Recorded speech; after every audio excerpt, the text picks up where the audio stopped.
एक दिन मैं अपने रिलेटिव से मिलने गया। वो बेड पर लेटे हुए थे। उम्र यही कोई 40-45 की उम्र होगी। मैंने उनसे पूछा कि क्या हुआ है, तो लड़खड़ाती जबान में बोले कि बीपी बहुत ज्यादा हाई है।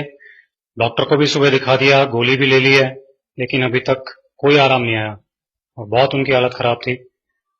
और उन्होंने ये कहा कि अब रात होने वाली है, डर बहुत लग रहा है, पता नहीं रात को क्या होगा।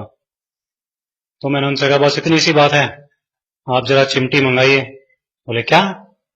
मैंने कहा चिमटी जो कपड़े सुखाते हैं वो चिमटी जरा मंगाइए।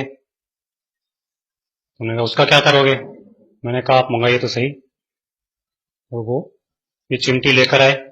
उन चिमटियों में से एक चिमटी लेकर मैंने उनके बाएं हाथ की बीच की उंगली में इस तरह से लगा के छोड़ दी और फिर दूसरी चिमटी ली और उसको मैंने उनके जो छोटी उंगली होती है, सबसे छोटी उंगली हमारे हाथ की, उस उंगली में लगा के उसको छोड़ दिया।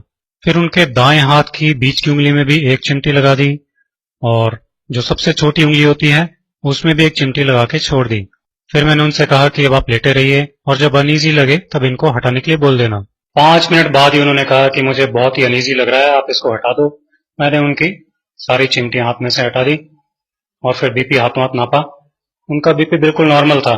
उठ के बैठ गए और हंसने लगे। ये कैसे हो गया? मैंने कहा ये तो